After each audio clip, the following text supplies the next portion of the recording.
So I basically You missed the cue again. I did. So I You're the worst. I know. Terrible. Start over. Terrible. Terrible. So- Starting over. Welcome to That Movie Show. Yeah. That's fine. Branding, Liam. Branding. Yeah, I know. It's on the NAI Pop Network. You know, so. it is. And this is episode 40. I think by 50 we might be able to think about getting a good intro. Maybe. We maybe should actually design one. Maybe. Yeah, Fuck it. So I had never seen this movie before. Back to School. Back to School, starring Rodney Dangerfield and Robert Downey Jr., Yes. who I didn't know was in this movie. Yes, he is. Which I was very excited. It was pre-blow. I have to say that I... Which one? Well, Robert, This movie, there was Robert a Downey lot Jr. of blow in this movie. Yeah. Robert Downey Jr., pre-blow, maybe? You sure about that? I don't know. It was basically... okay, let's just drop that right in. Downey was filming this at the same time he was on SNL. Okay. So he would fly 2 days a week to L.A. from New York to film this. Okay. So I think there was a bit of blow going on. Yeah, probably. We are talking about Back to School, released June 13th, 1986. It was directed by Alan Meter and written by a number of people, but basically the lead writer was Harold Ramis. Yes. Late, great Harold Ramis. Starring Rodney Dangerfield, another late, great Rodney Dangerfield. Burt Young. After Rocky IV. I was like, where is this falling in Rocky? Right. He was done with the Rockies at this point. He was. He I mean, had to have Rocky been. V, whatever. Yeah, That doesn't yeah, count in so- anybody's lexicon. Yeah, who cares? But so he was coming off Rocky IV. He might have been, besides Rodney, the most famous person in this movie. Right. And And he has no part. perfect. He did it perfectly, though. Yes. Sally Kellerman. Let's see. Keith Gordon, Adrian Barbeau, Robert Downey Jr. Again, late great Sam Kinison, Ned Beatty. Music by Danny Elfman and his band Oingo Boingo. Oingo Boingo. I completely forgot Danny Elfman was the lead singer of Oingo Boingo. Yeah, no. Because we just know him as music score guy. Yeah, right. Fun music score guy. It had a budget of $11 million, and get this, theatrically, it made $91.2 million at the box office. Nuts. VHS rentals. Yeah, which is a came thing that back used to happen. with almost $42 million. Yeah. This was the sixth highest grossing movie of 1986. Wow. Back to School. Exactly. Wow. Okay, so let me just run down the top 10. Number 10, Ferris Bueller's Day Off. Okay. Number 9, Ruthless People. Number 8, Eddie Murphy's The Golden Child. Okay. Number 7 was Aliens. Oh, Back to wow. School beat fucking Aliens Wow. at the box office. Number 5, obviously number 6 was Back to School. Number 5 was Star Trek IV, The Voyage Home. Okay. Number 4 was The Karate Kid Part 2.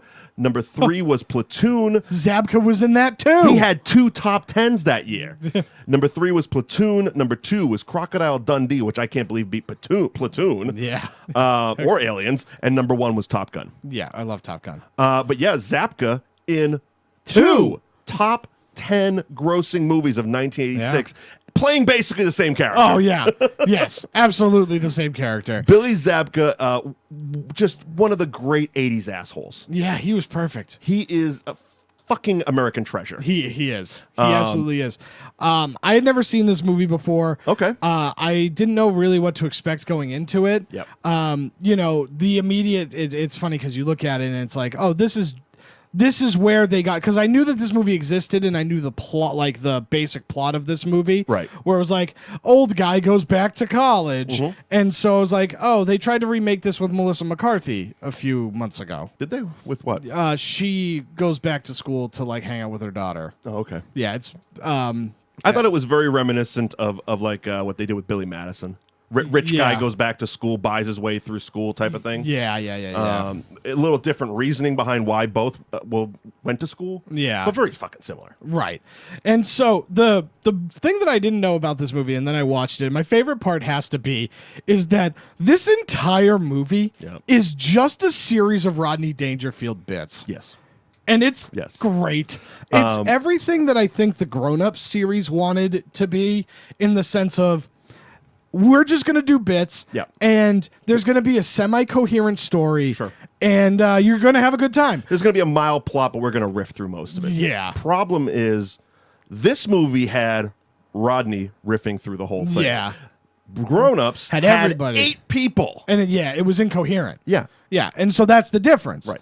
That's the difference. So this movie kicks off with the funniest part about this entire thing, because they try to like squeeze in some sort of lesson, but it doesn't come in at all. Doesn't really. Because a young Thornton, how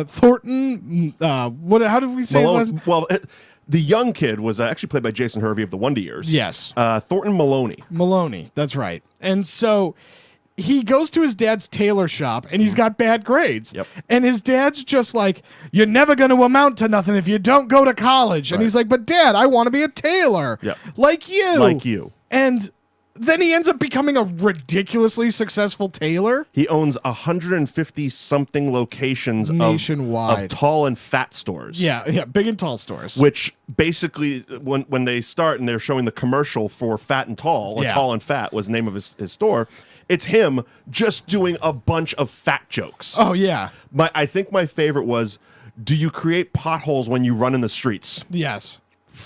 That's fucking wonderful. Beautiful. That's still funny today. Yeah, he's absolutely funny. He was great. But it's just like, that sets up the big issue of this entire movie, is that it's like, okay, so you're already successful. So you don't need anything. Right.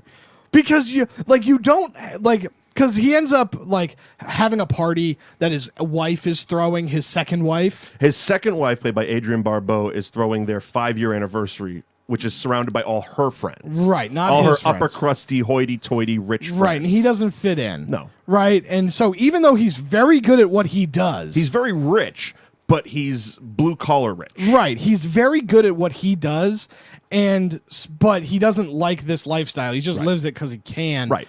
And so basically he ends up deciding that he's going to divorce his wife because she's cheating on him. Amongst other things. Other things, but that's the basic, because it's not a big plot. Because this is a plot thread that never gets brought up again. No, it's literally the only reason it happens is to jump off him and Burt Young going to college. Right. It's like, well, I divorced her. I got nothing else to do. I'm gonna go see my kid. Yeah, my kid's in college. I'm gonna go see him. He's a big fraternity guy and on the swim team. Yeah. All right. Yeah, and we find out that his son's a dork. And yeah, he's not. He's not, and he's hanging out with Robert Downey Jr., who's like a vampire dork. Yeah, he's kind of like, he's spazzy. Yeah. Yeah, he knows a bunch of weird facts, but he's like he's the millennial before his time. He is. He was a millennial before his time. He's very hipstery, very, fuck the jocks, man. And we're gonna go to our own team's pep rally and fuck it all up with paint and stuff. Yeah. Yeah. Although at the end, brilliant with the mirror. Oh, yeah. We'll get there, but yeah, we'll definitely get but yeah, there. so they're hanging out. They're kind of they're the dorks, right? And they're basically Zapka's bitch in this movie. He's Daniel LaRusso, right? Yeah, exactly. And so the dad comes in and he sees that his son isn't doing all that great, and his son wants to quit. Right? He wants to quit. He's done. And so he basically turns into his father and is like, "You're not going to quit. I'll join you." Yeah. And so it's like, brilliant. Your motivation is that you're going to motivate your kid by hanging out with him in college? Well, because he threw it out to him. He's like, well, you never graduated. Right. You never went to college, and you're a fucking bajillionaire. Yeah, right. You're very successful. He's like, oh, well, if I can do it, you can do it. Right, exactly. I'm trying very hard to not do a Rodney impression on this whole episode. It's going to be hard. It's going to be really hard. But yeah, so he joins them in college, and he's like, you can't get into college. How are you going to get into college? And it's really funny how he gets into college. Smash cut, he buys a goddamn building. He just donates the business. The School of Business. Right. And this is where the conflict of the movie comes from. Kind of. Where like the head teacher in the college department doesn't like him. Mm-hmm. And it's like, yeah, but this dude should be like a shining example of business. Well, he's the professor for business ethics. Right. And what Rodney doesn't show textbook ethics. Right. Oh, yeah. Yeah, he doesn't fit the textbook mold of business. No. But it's really funny because they end up in the first day of class. Yep. Of course they have all the same classes. Yeah, of course. As you do. Yeah, he signed up with his kid. Of course. In that brilliant scene where everybody's standing in line trying to get classes. Registration was packed. Yeah. Sold out. Standing room only. Yeah. And so he ends up having his Burt Young. Burt Young. He ends up having Burt Young hold a Bruce Springsteen sign next to his limo, being like, I got to pick up Bruce Springsteen. And everybody just clears out so they can. I mean, it was 86. Right. That would clear a room. Yeah. It's so funny because that's like the type of bits that this movie is. Yes. There's no like logical reason behind it, but that's it. It's Rodney Dangerfield doing Rodney Dangerfield things. Yeah, exactly. And I mean, he plays basically he's the same. He's Al Cervic in Caddyshack. He's Thornton Melon in this, and I forget the guy's name, but basically Easy Money, same character. Right. They're rich guys who are Rodney. Right. And the only real difference is Rodney's stand-up act was very blue-collar, poor family. Yeah. This is just throw money at it, but still do Rodney stuff. Yeah, right. And it's funny, and it works. Give him room, he's going to do bits. It definitely works. He's good at it. At no point do I feel like he's ever following a plot. You know what I mean? Like, he's not learning anything. Right. And so he ends up falling for that English or philosophy teacher. Yeah. And who was Sally Kellerman. Yes. Kellerman. And she's dating the business ethics. Dating-ish, I guess. See, and this was something I wanted to bring up because in both situations, Rodney and his kid's situation, it's a 80s movie trope. Right. Where there's a love triangle, but the girls seem to be dating two guys at once. Right. Like the son's girlfriend, Valerie something.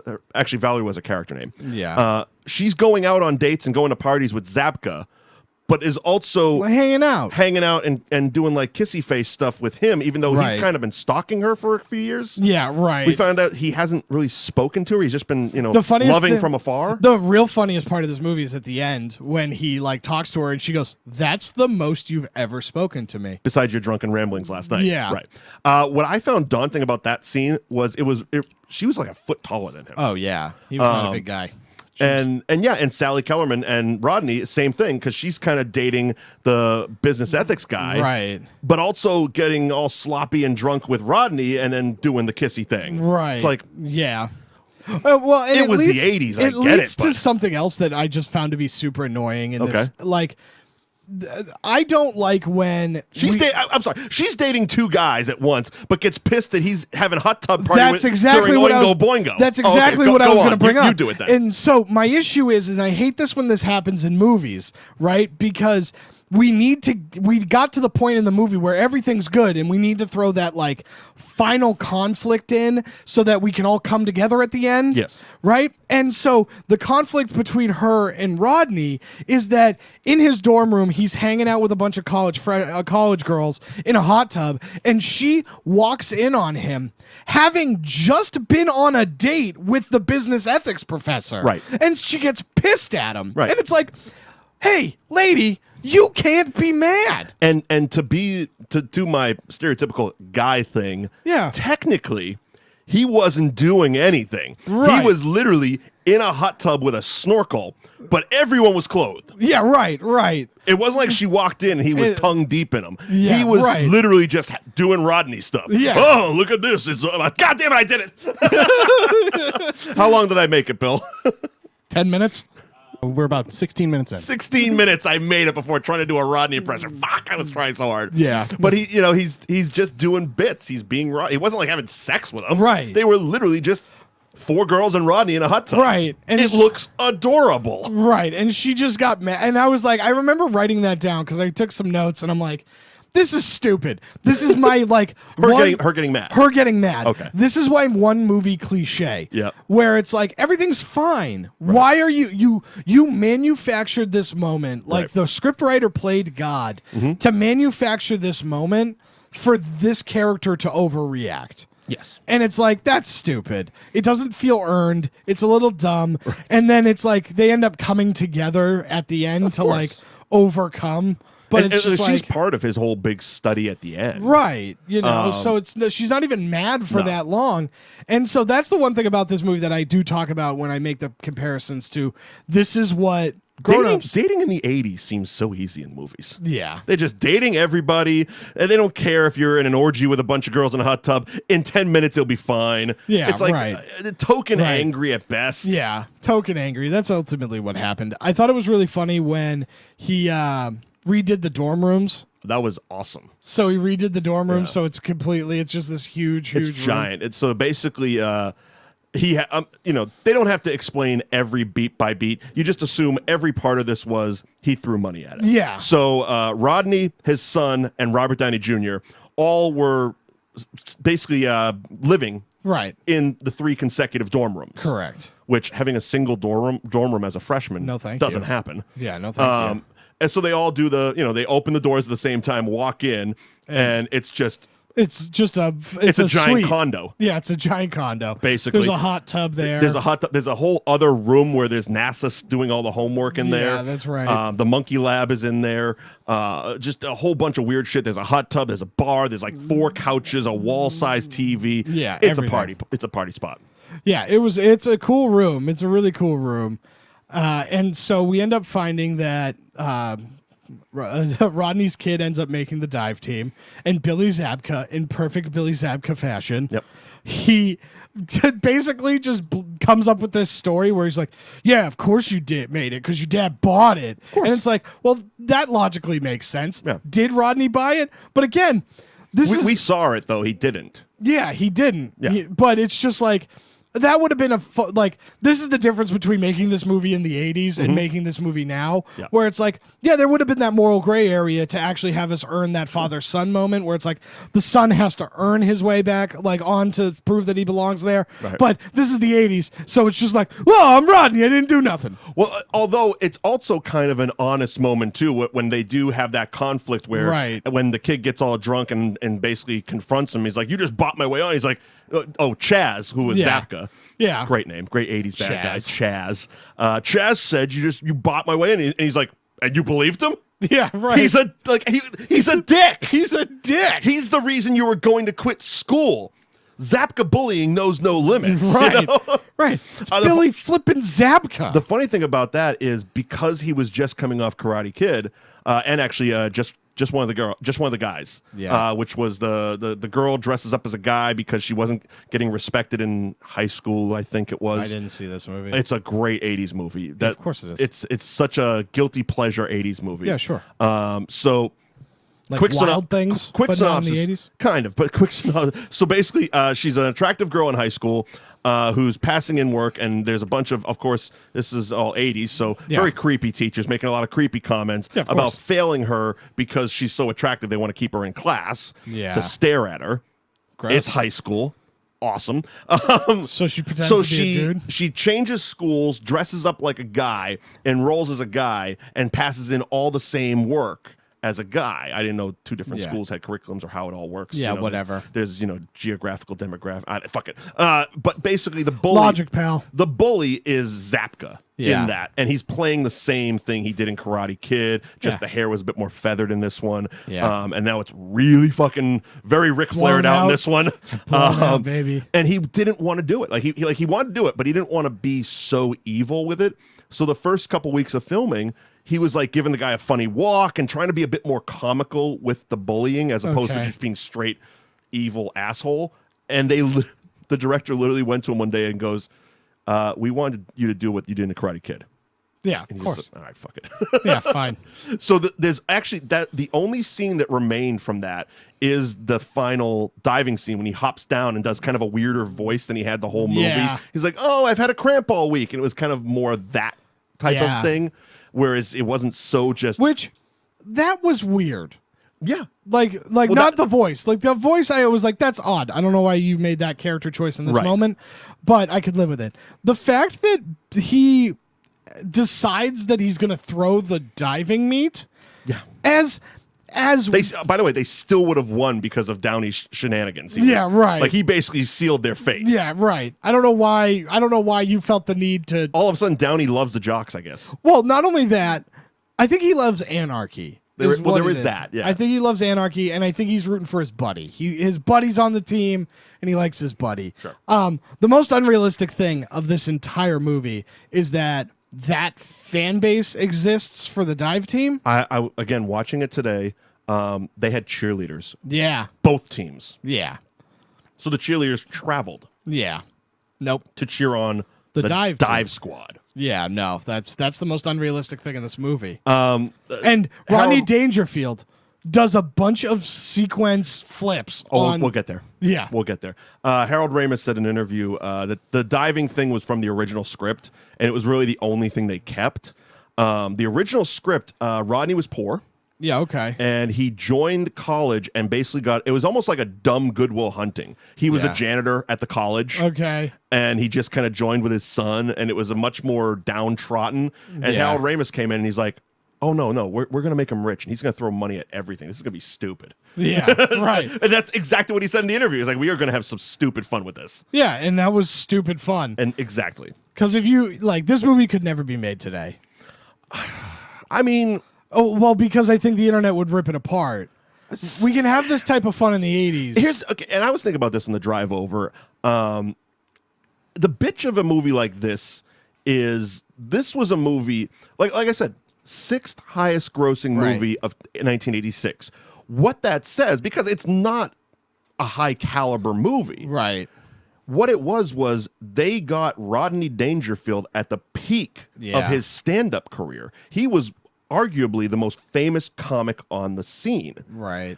And they put him in it. And I was thinking a lot because, I mean, we're recording this on Friday, the day after Burt Reynolds died. Yeah. That generation was like the last, and I know he just did a movie with Ariel Winter called The Last Movie Star. Yeah. But it's very accurate. It was actually a really good movie. It's on Amazon Prime if you have it. But it's very accurate where they could open a movie based on name alone. Yeah, right. You didn't need a trailer. You didn't need a backstory or fucking, 50 years of comic books to fucking sell a movie. You just needed Rodney Dangerfield in June of 1986 to pull $91 million out of a fucking box office. Yeah, you just needed a Burt Reynolds or a Jack Nicholson or those types of actors that had that name. Arnold, Stallone. Yeah. You put those names on a marquee. It didn't matter. Fucking Stallone directed Staying Alive, the sequel to Saturday Night Fever starring John Travolta. Oh, yeah. That's how much star power those guys had in that era. Right. Where they could just be like, yeah, we're just doing this. And Rodney coming off, I mean, Caddyshack was 1980. His stand-up career went through the fucking roof. He was selling millions and millions of records. This, and Easy Money. He just was given movies. Just do your thing. Oh, yeah. You be you, and we're just going to build a story around it. Oh, this is very similar to like when they just had Robin Williams do Robin Williams things.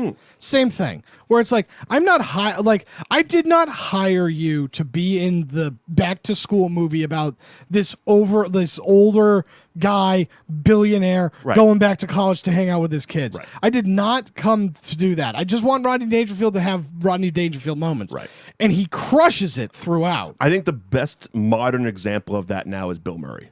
Yeah. You hire Bill Murray, you're getting Bill Murray. He's probably not going to read your script. Yeah. He's going to show up for the X amount of days you hire him for and do Bill Murray shit. Yeah. And it's probably going to be great. It might not fit the movie, but it'll probably be great. Right. And you can work it in. I mean, that's why, like Zombieland. Right.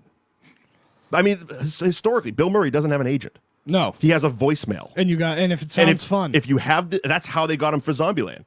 They got the number, they called the number, they pitched him the thing, and he actually responded. Yeah.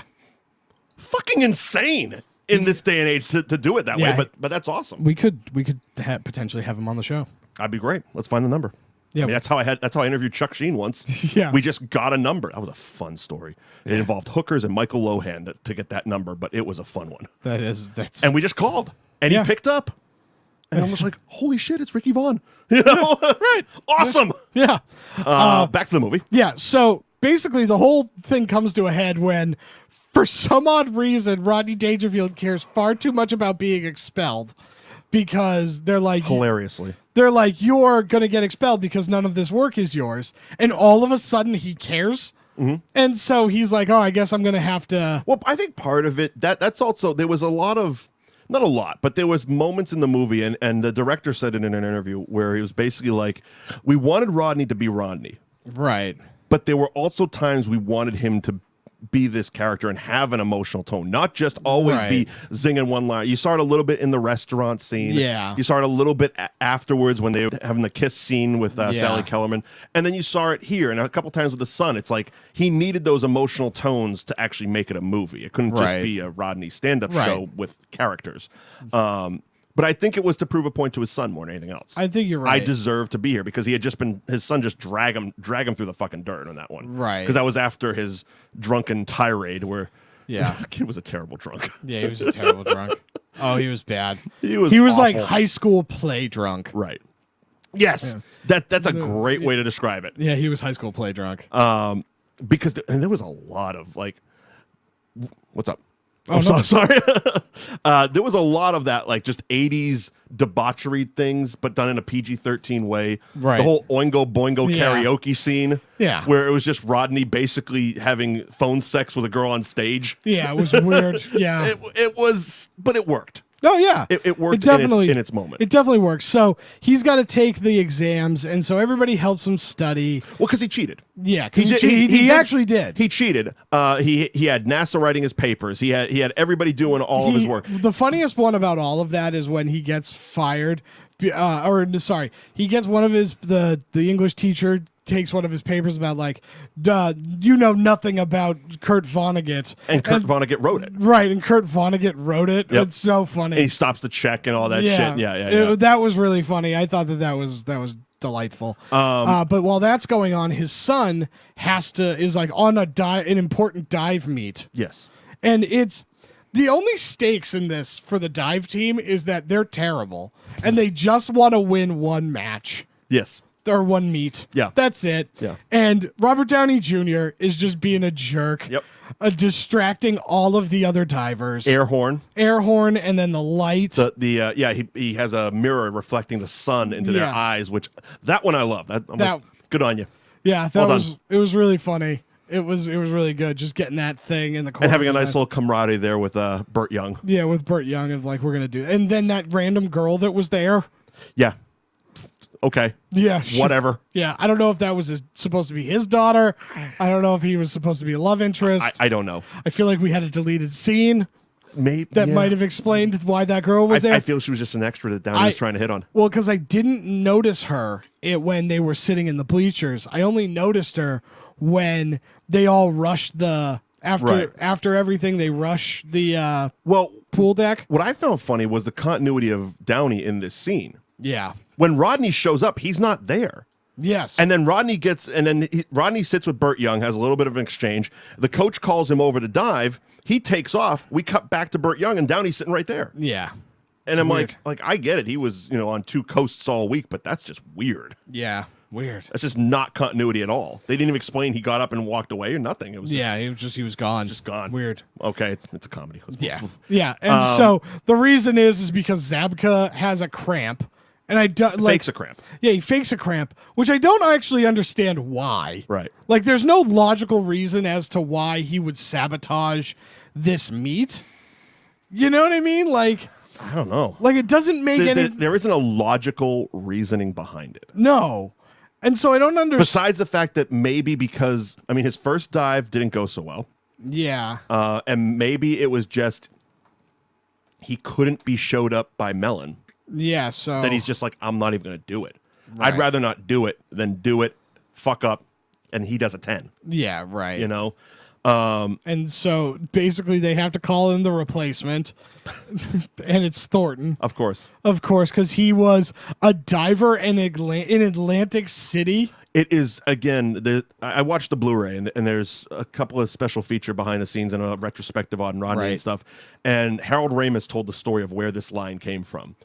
Rodney is just basically an encyclopedia of old, weird vaudevillian type facts. Yeah, okay. And in Atlantic City, there used to be a diving horse show. Okay. So, and they actually had newsreel footage in the behind the scenes on the Blu-ray, and as Harold Ramis said, it's more like a falling horse. Yeah. Basically, back in the day, in the vaudevillian days, they would get a horse, put it up on a big, giant fucking ladder, and then push it down a slide into water. Yeah. That was the diving horse show in Atlantic City. Yeah, okay. And Rodney just pulled that out of his ass on set, on the day. And he's like, oh, yeah, I just used to open for the diving horse show. Yeah. What? What? Yeah. First of all, how old are you? Yeah, I know. The whole thing is insane. So the whole build-up to this movie has been to the Triple Lindy. Yeah, right. Well, it's funny because throughout the... Impossible dive. Yeah, because for the entire time, they've been talking about like every time that they have a pool, Yeah. Rodney does a crazy dive. Does a flip, yeah. They establish it very early on at the anniversary party. Yeah, that he's a great diver. After he breaks up with the wife and everybody clears house, Burt Young's just sitting by the pool and he does a triple flip into the pool, and it's like, that's a bit excessive to take a midnight swim. Oh yeah, absolutely. So then they get down and he does another one when he first gets to school. Yeah, does another flippy type of thing. Okay, fine, whatever. We got it. He's a flippy guy, and that's where the kid gets it from. And that's why Triple H doesn't like him. Because he's a flippy guy. Because he's a flippy guy. Well done. But that's obviously where the kid gets it from. He learned how to dive through him. Right. And then we get to this. It's the Triple Lindy. The Triple Lindy. Which is nonsensical. No, it's insane. And basically, again, another explanation from the Blu-ray was they didn't know what it was. Yeah. Even when the stunt guy and the stunt coordinator went to him and said, okay, what is the Triple Lindy? They're like, I don't know. We're going to figure it out. Yeah. And then they basically they went to the storyboard artist and said, all right, I want to see him do a flip and make it look like he's flying. And then, there's got to be another board. And then another board, obviously. Right. He's got to do, obviously, 3. It's triple. It works. Right. He said the Lindy was a dance in like the 30s. Okay, sure. So from that era type of dance, that's where the word came from. He's just like, it just sounded fun. Yeah, it just sounded fun. So the Triple Lindy is Rodney Dangerfield off of the high dive. Yep. Jumps onto a lower, springboard diving board. Yep. Onto another one, onto a third one. Yep. Onto the third one, backflips on the third one, and then front double flips into the pool. All while, doing flips off that board and kind of flying through the air type of thing. The stunt guy that was doing the dives for Rodney, so they did a Rodney full body cast. Okay. And they put on, he was wearing a bunch of prosthetics to look like Rodney. Yeah, right. So they didn't have to do it because back there wasn't CGI or shit like that. You just had to look like the guy or just cut away from it. Yeah. And when he's flipping like that, you eventually are going to see his face. So they tried to make it look as much like Rodney as possible. The first time he dives, you can see the wig flop up. Yeah. And because the diver was bald. Yeah, okay. So you see the guy's actual bald head like a toupee is flipping off. Yeah. He also said that Rodney wouldn't talk to him because he was creeping him out. That's so funny. And Zapka had a fun story. They were out drinking one night during the shoot, and basically Rodney was bitching about how the prosthetics looked, and he's like, I'm ugly, but I'm not that fucking ugly. That's ridiculous. That's so funny. So he was really creeped out by the whole thing. But yeah, so Rodney does the Triple Lindy, obviously 10s across the board. Maybe one guy gave him a 9.2. Yeah, something. Dick. Everybody celebrates and everybody hugs together. He passed, by the way. The class. He passed his oral exam, which I guess was 3 hours. Yeah. How long is the dive meet? Oh, I don't know. Because his oral exam was 3 hours, and he shows up, and the dive meet's been going on. Yeah. Oh, yeah. Basically, the dive meet started just around the same time he sat down to start his test. So it's been going on for at least 3 hours. Right. Now he has to also dive. Oh, yeah. It's nonsensical. The guy, but so everybody, happy endings all the way around. Of course. And then he gives the commencement speech at graduation. Yeah, as you do. And that's the end of the movie. Okay, so this is an ending. And not the ending. The commencement speech was what it was. It was expected, fine. It was a bit odd because nobody in the core cast was graduating. Right, exactly. It was weird that he was the commencement speaker. I mean, that made a little bit of sense. Yeah. Okay, I get it. He was polarizing throughout the college. He donated a building. That's how... He is actually an actual business mogul. Exactly. So that the commencement speech made sense. Yeah, but nobody in the cast was graduating. Right. It wasn't like it was his son's graduation. It wasn't a payoff at any kind. No. And then they cut to, he finishes, steps in front, and does his own freeze frame. Right. That's the funniest thing is that they had the camera rolling. Since the 80s, this has bothered me. Because it was just the weirdest, why is he, what is he doing? Yeah. And he just did a complete freeze frame in the Rodney face with the thumbs up, basically doing Buddy Christ. Right. But it's like, why? Why? Why not just, thumbs up and walk? Like, I get the thumbs up face Right. thing, but then he stood there as the caps rained down over him. Yeah. It was like, you almost can hear him be like, that's our trailer. Yeah, You know? right. Yeah, That's a right. goddamn trailer moment right Right. there. And of course, we would be remiss if we didn't bring up a great scene with Sam Kinison. Yep. Rodney was very specific about wanting him for that role. The other person he was considering, but he was a bit too young and didn't think he had enough edge, was Bob Saget. Okay. For that role. He was trying to get Jim Carrey a role in the movie, but at the time, the director said he was too young. Basically, all the comics that were working with him and coming up with him, he was trying to get like parts in movies and stuff like that. Right. Because at that time, like I said, he was the guy as far as stand-up comedy. So if he could help any of them, he would. And Kinison obviously landed the job with it. Yeah. And just it was his it was Sam Kinison. rant. It's like, okay, here's 5 minutes. Do Sam Kinison. Yeah. Well, because that's all this movie is. Right.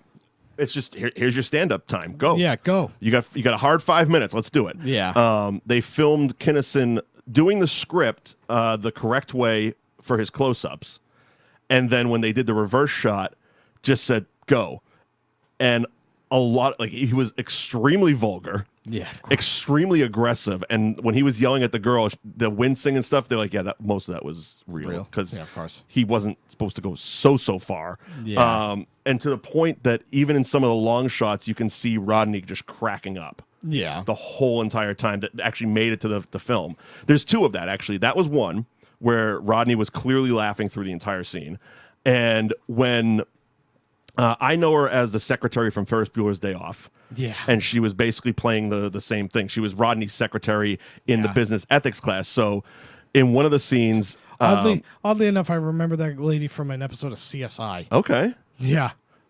Interesting. Yeah. I was trying to find her name real quick. But so basically, it's a business ethics class. And so She's taking the notes. He's giving... the professor is giving his, addressing the class. And all of a sudden, he's hearing just... click, clack, click, clack, click, clack. Yeah. And then he'd stop talking and it'd stop. He'd start talking, click, clack, click, clack, click, clack. And he's like, what is that? And so she's on a stenographer's machine Right. taking notes. And what I always look at, Edie McClurg, by the way, is the actress's name. Yeah. You would recognize her. Oh, yeah. Like I said, secretary in Ferris Bueller.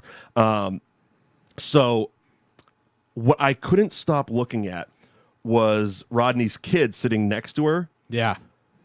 dying laughing. Oh, of course. And it was one of those things that I'm watching it, and he's doing the SNL bit where he's trying to hide his face while just busting up laughing.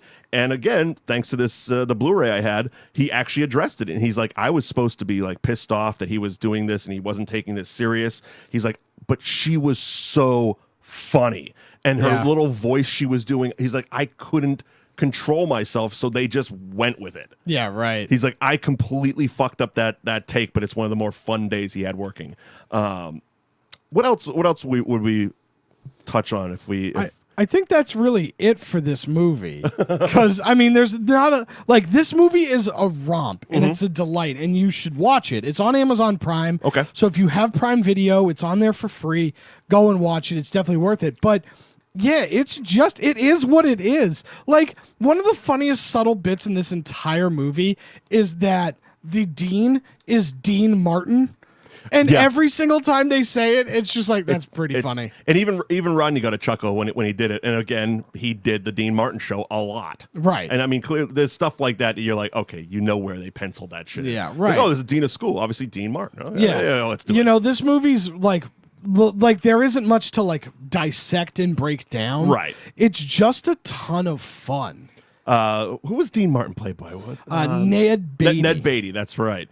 And the coach was a guy too. He was one of that guy's type of thing. He was a trucker in a movie.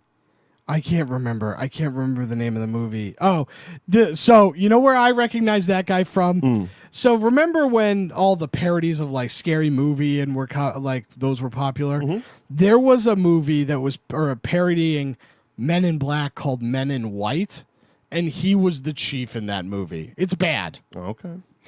His name is M. Emmett Walsh, and I knew him as the guy shooting the cans in The Jerk.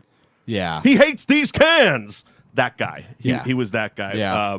But again, he's done a million fucking things. He's got 223 acting credits on IMDb. Oh yeah, he's definitely He's one been of a worker. those guys. I mean, it was one of those things like the Robert Stack showing up in that 80s party, the anniversary party, talking about the artwork. Right. And it was written, again, Robert Stack's one of those guys that you'll see, you won't remember his name type of thing. Timothy Stack, excuse me. Robert Stack is the other guy. Timothy Stack is who I was talking about.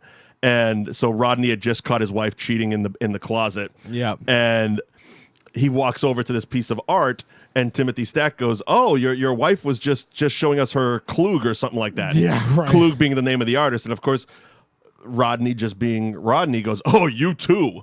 And I'm just fucking goddamn it, it's wonderful. It was very good. It's just that quick, sharp timing. Yeah. That it's why people like that are called legend. Yes. It's why someone like him is called an icon and one of a kind. Yeah, you look at this movie and it shows you why Rodney Dangerfield is a giant in comedy. Right. And will always be. And always will be. Will always be looked at as he was one of the biggest, one of the greats. Yeah, right. So that is Back to School from 1986. And sticking with the theme all September long, we are going to be doing school-related movies. And coming up next week, finally diving back into the Adam Sandler bin, not the discount bin that you have upstairs. Are you sure? Because I got 5 of them. Positive. We are doing actually a good Adam Sandler film, Billy Madison. Okay, fine.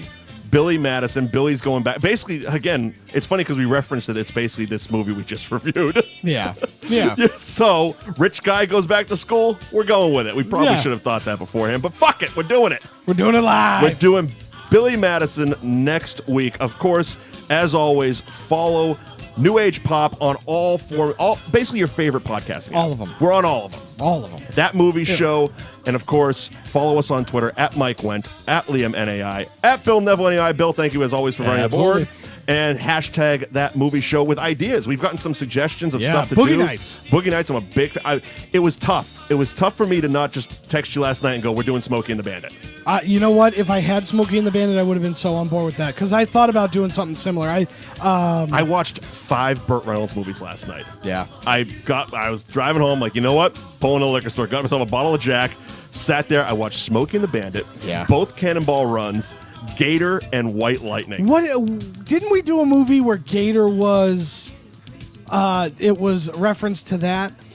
I think we brought it up in Wild Things. That because might of have the been airboats. That's what it was. It was in Wild Things. I hadn't seen Gator probably in 10, 15, maybe even I've never 20 seen years. Burt directed it. Yeah. It was him and Jerry Reed before Smokey and the Bandit.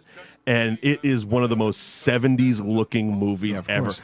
Big ass collars, bell bottom pants, and sideburns that make me jealous. Yeah, of course. It was wonderful. And then Gator McCluskey returned in White Lightning. Yeah. Both you can get one. Gator you can get on Amazon Prime. White Lightning on Vudu for free. Okay. So yeah, I went on a Burt binge last night. Fair enough. But yeah, so we'll get to Boogie Nights probably after the school run, and then we got horror in October probably. Yeah. So probably November-ish we'll be able to get back into the fun stuff like Boogie Nights, but just anything you suggested. Yeah. We're keeping a list. Yeah. We're checking it twice. And eventually we'll get to Dice. See how I did that? You like that? That was good. Wrap it up. So That Movie Show on Twitter, social media, and follow us wherever the hell you follow things. Bye everybody.